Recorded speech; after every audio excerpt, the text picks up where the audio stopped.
Ouais. Et alors? Et que... Quelle journée! Quelle journée! Oh bah dis donc! Et que... Oh bah quelle journée! Aïe aïe aïe! L'inflation a baissé!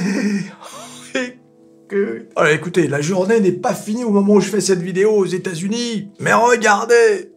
Aïe, aïe, aïe, aïe, aïe, la journée n'est pas finie, la journée n'est pas finie. Ah, regardez-moi ça. On a un Nasdaq, regardez, à plus 6% au moment où je vous parle. 6%. Oh, et que... Le SP500 plus 4,24%. Le Dow Jones plus 2,56%. Toujours avec ses petits chaussons, hein, le Dow Jones. Hein.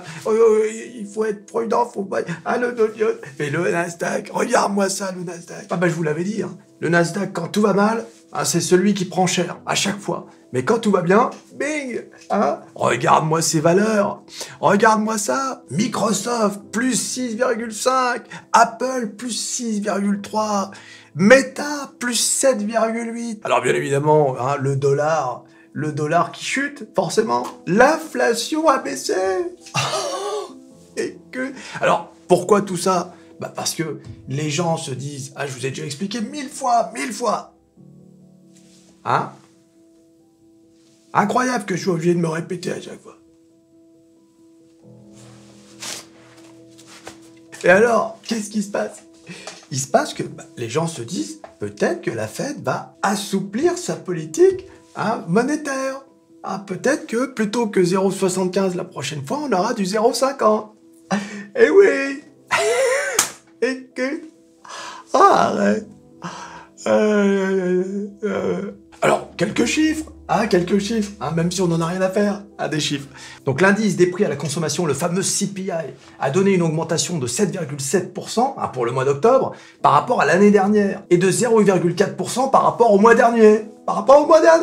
Alors que les économistes s'attendaient à une hausse de 7,9% en rythme annuel et 0,5% par rapport au mois dernier. Ah oui, les économistes, ils avaient dit, alors on leur avait demandé aux économistes, alors l'inflation, là, vous la sentez comment? Écoutez, l'inflation devrait se situer aux alentours de 8 mois. Voilà. C'était à peu près ça. Et oui, mais il faut en prendre en compte, parce que c'est comme ça que fonctionne le marché. Tu peux dire, ah, les économistes, ils se plantent tout le temps, ils font n'importe quoi, mais n'empêche que c'est comme ça que ça marche. Arrête de te battre contre un océan, ça sert à rien, c'est comme ça que ça marche, il faut l'accepter. Sur les marchés financiers, nous sommes une goutte d'eau, je l'ai déjà dit la dernière fois, une goutte d'eau. Donc, on va passer sur les graphiques, hein, comme d'habitude, on aime les graphiques. Ah, Métamorphose 47, une vidéo sans graphique, ce n'est pas une vidéo Métamorphose 47. Ce serait quoi une vidéo? Hein, juste ma tête comme ça? Non, c'est pas possible. Ah, on va voir les graphiques. Qu'est-ce qu'ils sont beaux les graphiques aujourd'hui? Ils sont tout verts. On va commencer par le CAC 40. Ouais. Alors, le CAC 40. Hein, regardez-moi ce CAC 40. Vous vous souvenez, je vous avais parlé de cette trendline. Hein, vous vous en souvenez de cette trendline, hein, alors, on va revenir en arrière. Si tu t'en souviens pas, il n'y a pas de souci. Il suffit de demander. Hein. Ici, tu demandes, tu as. C'est comme ça, c'est... Voilà, regardez, janvier 2022, le début de l'année, hein, ça s'écroule, et regardez-moi cette trendline. Et oui, on la casse, regarde, ça n'arrête pas. Ça n'arrête pas. Le CAC 40 qui a fini à 6556 points, 6556. Et tu sais que, regarde, on s'approche de quoi? On s'approche des 6600, c'est-à-dire le plus haut du rebond du 16 août. Le 16 août, vous vous souvenez du 16 août? Ce rebond du 16 août. Après, on est redescendu comme jamais. Et oui, regarde, elle est là, cette ligne. Cette résistance à 6600 points. Ah, on est venu jusqu'à même 6573. Ah, on est redescendu parce que c'est l'euphorie. Hein, regardez, hein, il était quelle heure? 14h30. Voilà, c'est monté jusqu'à, je vous dis, c'est monté jusqu'à 6576 points. Aïe, aïe, aïe, écoute. Oh, quelle journée! Des journées comme ça, on en veut encore. Alors, attention, hein, il faut tempérer un peu l'enthousiasme, hein? Si. Parce que, quand on regarde dans le détail, on voit que les indices des prix des voitures et des trucks, comme ils disent là-bas, des trucks d'occasion, des soins médicaux, des vêtements, des tarifs aériens ont tous diminué au cours du mois d'octobre. En revanche, le logement, qui représente près du tiers du panier de l'inflation des prix à la consommation, a contribué à plus de la moitié de l'augmentation mensuelle de tous les articles. Les prix de l'essence et des aliments ont également augmenté. Donc, calmons-nous. On n'est pas encore dans la baisse de prix générale, etc. Non. Mais c'est une tendance. Le Nasdaq qui est venu taquiner les 11 000. Je vous dis, c'est l'euphorie généralisée partout. Et le Nasdaq qui est, au moment où je vous parle, à 10 960. Alors, attention les gars, je me permets de vous le rappeler, le Nasdaq était à 16 000 points au début de l'année. 16 000. Donc on a, comme dit Jérôme, on est encore loin. Il y a encore du chemin. Il l'a dit. Encore du chemin. Voilà. Et oui, il faut pas l'oublier, ça. Il y a encore du chemin. C'est une bonne journée, on va dire. C'est toujours mieux que rien. Mais on a encore beaucoup de chemin. Espérons au moins un beau rebond pour novembre et décembre. Après, une fois que les élections midterms seront enfin bouclées, parce que là, vous avez vu, c'est pas encore fini. Au moment où je vous parle, c'est pas encore fini. Il y a encore 2 states là qui... on va en parler des midterms, on va en parler, détends-toi. Quand est-ce qu'on en parle des midterms? Voilà, le SP500, le SP500, regardez, là encore, cette fameuse trendline, regardez. Voilà, la trendline du SP500. Alors, est-ce qu'on va venir... On va venir faire un rebond, on va faire un dessin. Alors, vous aimez les dessins? Donc, est-ce qu'on va venir taper ici pour redescendre de plus belle? C'est possible. Rien n'est joué. D'accord? Donc, malheureusement, et alors le Nasdaq, c'est pareil. Voilà. Nasdaq, regardez, on dézoome, regardez la trend. Vous la voyez, la trend du Nasdaq? Rien ne dit que vous n'allez pas avoir, voilà, à nouveau, donc on y va, et on redescend de plus belle. C'est-à-dire, on passe sous la barre symbolique des 10 000 points. Et là, c'est terrible, parce que on revient au plus haut d'avant Covid. C'est cette ligne orange qui est là, et si on vient taper dessus, c'est pas bon, quoi. C'est pas bon. Voilà. En tout cas...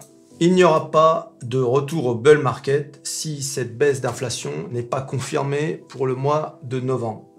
Si c'est pas confirmé pour le mois de novembre, si au contraire ça rechute, le marché malheureusement va se dire voilà, au mieux il va ranger, au pire il va continuer de baisser. C'est pas compliqué la bourse quand tu regardes. C'est pas compliqué. Et enfin donc le Dow Jones, regardez le Dow Jones, ce char, ce tank solide. Regardez, quand il baisse un peu. Quand il monte un peu. Mais regardez, voilà la trend depuis le début de l'année. Regardez, une belle... Regarde. Puis c'est constant, Vous savez, il n'y a pas de... Voilà, on vient taper, on descend, on vient retaper, on redescend. Et là, breakout. General, is this a breakout? Yeah, I believe it's a breakout. Are you sure it's not a false breakout? No. Donc là, c'est pareil, on va refaire un dessin. Soit on continue de monter avec ou soit c'est un false breakout, comme on dit, c'est-à-dire qu'on pense que ça va continuer de monter, etc. Mais en réalité, non, on est venu donc dépasser la ligne de trend, mais malheureusement pour revenir de plus belle en bas.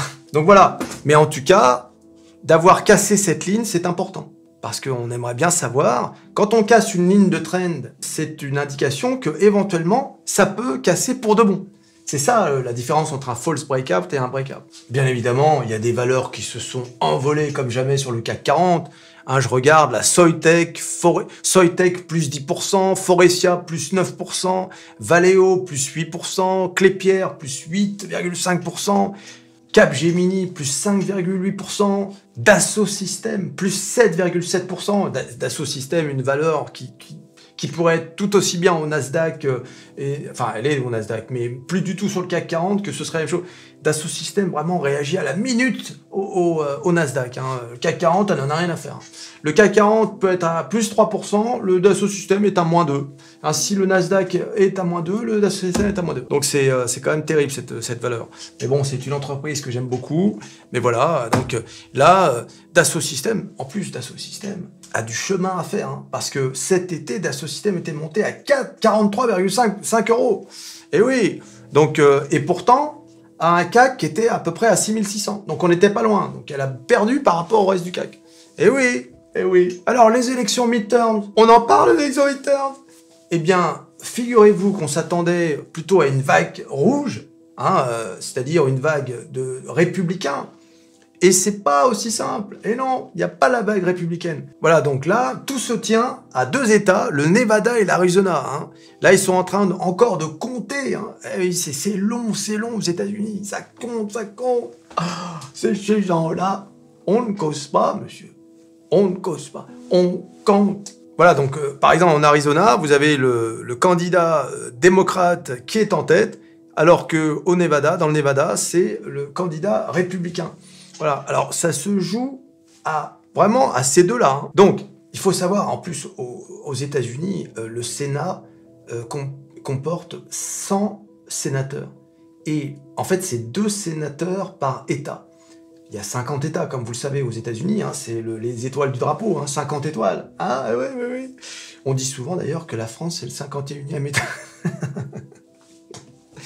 On pourrait dire ça de tous les États européens, la France 51e, l'Allemagne 52, bon. Et là où c'est incroyable ce système, c'est que l'État soit un gros État comme la Californie avec des dizaines de millions d'habitants, ou bien qu'il y ait 2 personnes, c'est le même nombre de sénateurs. C'est 2 sénateurs par État. Tu vois un peu l'injustice? Donc, souvent, des gens remettent ça en question. Les Californiens, ils se disent, bah, attendez, pourquoi on n'aurait que 2 sénateurs? Alors qu'un État où il y a quasiment personne, ils ont 2 sénateurs également. Le Sénat, c'est important. Le Sénat est capable de peser sur des décisions du style militaire, est-ce qu'on va en guerre, grosses décisions. Alors que la Chambre des représentants, the House, comme ils disent, c'est plus un truc proche du peuple, c'est-à-dire pour les décisions du quotidien, quoi. Hein. Donc voilà, ça c'est important. Donc vraiment, ce système du Sénat, c'est quand même quelque chose. Moi-même, ça me choque. Mais bon, je sais pas vous. Dites-le moi dans les commentaires. Et alors, en revanche, la Chambre des représentants, the House, devrait revenir aux Républicains, mais avec une majorité bien moindre que ce qu'ils attendaient. Bien moindre que ce qu'ils attendaient. Pour l'instant, on ne sait pas encore. Mais c'est pas tout à fait une défaite pour Biden. On s'attendait à une défaite pour Biden.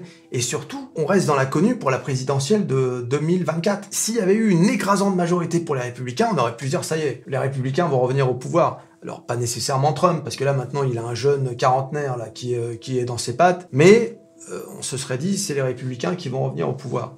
Mais là, pour l'instant, on ne sait pas. Voilà. Mais bon, ça n'a pas un si grand impact sur la bourse que cela, parce que comme je vous ai dit, que ce soit les Républicains et les démocrates, ce sont tous des capitalistes totalement convaincus de l'économie de marché, convaincus du système dans lequel on vit. Hein. Vous inquiétez pas. Souvenez-vous de 2008, la crise de 2008, Lehman Brothers, derrière il ne s'est rien passé. Hein. Et pourtant il y avait Obama, etc. Il avait promis, mais non. On lui a dit non. D'abord, tu t'assieds, hein. Ça va, sinon, ça va. Non, tu peux rien faire, c'est comme ça. Le système est là, il est là pour durer. Donc toi, tu dois suivre le système. Hein, j'espère que tu l'as compris, ça. Tu dois pas le combattre, ça sert à rien. T'es tout seul, même à 50 millions, on peut pas. Hein, c'est comme ça. Faut ramasser les miettes, grosses miettes. En revanche, ce que détestent les marchés, et alors ça, c'est vraiment, mais ça peut faire ranger pendant des mois et des mois, voire baisser le marché, c'est l'incertitude. C'est pour ça qu'une fois que cette histoire d'élection sera réglée, si que l'inflation commence vraiment à baisser, que ce soit en novembre, décembre, janvier, etc., là, on pourra peut-être commencer à voir un retournement. Mais encore une fois, hein, c'est pas gagné. Hein. C'est pas gagné. Il faudra également que la Chine confirme la rumeur qu'ils ont contestée, mais peut-être c'est une contestation de circonstance. La rumeur d'arrêt de politique de zéro Covid. Voilà, donc ça, toutes ces choses-là font que le marché peut reprendre à la hausse. Mais pour l'instant, savourons ce jour, hein, qui est un jour qu'on attendait depuis un petit moment. C'est la première fois que l'inflation n'augmente pas depuis janvier. Donc c'est pas rien, c'est une grosse date. Mais de toute façon, on l'a vu, hein, pour qu'un Nasdaq monte à 6%, plus 6%. D'ailleurs, on va regarder, au moment où je vous parle, est-ce que ça s'est un peu infléchi, parce que c'est pareil, ça. Hein. Est-ce que ça va finir à... Non seulement ça s'est pas infléchi, ça avait baissé à 5,9, mais là, je regarde, on est à 6,15. 6,15. Si ça pouvait finir à 7%. Aïe, aïe, aïe. Alors, à noter que l'euro-dollar, hein, l'euro a monté. Pourquoi l'euro monte? Le dollar va à l'inverse des marchés. Lorsque on s'attend à ce que la Fed ait une politique dure, c'est-à-dire d'augmentation des taux d'intérêt, ça favorise bien évidemment le dollar. Hein. Le dollar aime quand la Fed rend l'argent plus cher, d'accord? À l'inverse, et donc les marchés baissent, ça je vous ai déjà expliqué. En revanche, à l'inverse, lorsque on se dit « Ah, l'inflation baisse, donc la Fed pourrait avoir un discours plus soft », eh bien, qu'est-ce qui se passe? C'est l'inverse, le dollar faiblit par rapport aux autres monnaies, notamment l'euro. Et aujourd'hui, là, à cet instant, on a un euro à 1,01 $. Hein, rappelons qu'il n'y a pas si longtemps, l'euro était à 0,97 $. Et oui, c'est chaud, hein? Voilà. Alors, si vous avez des actions américaines, mais sur des comptes en euros, eh bien, ça a aussi une influence sur votre portefeuille boursier. C'est important. Tu me likes cette vidéo, tu la partages, tu fais tout ce que tu peux. Tout ce que tu peux pour aider cette chaîne Métamorphose 47, hein, qui... Voilà, bon, bah, écoutez, on a 1700 abonnés aujourd'hui, 1700... Ouais, quelque chose comme ça. On va essayer d'atteindre les 2000, hein, très rapidement, et puis bien sûr, les 100 000, et puis ensuite les 1 million, hein, d'ici quoi? D'ici fin décembre. Pour Noël. On a passé une belle journée aujourd'hui, hein, faut l'avouer. Hein. Et que demain est un autre jour, ne l'oubliez jamais à la bourse. Profitez de l'instant présent, ça doit durer 5 minutes, et demain, attendez-vous à tout. Hein, au pire, au meilleur. Ah voilà, c'est comme ça la bourse. Hein. Chaque jour est une nouvelle aventure. Oh, c'est beau ce que je viens de dire. Allez, salut.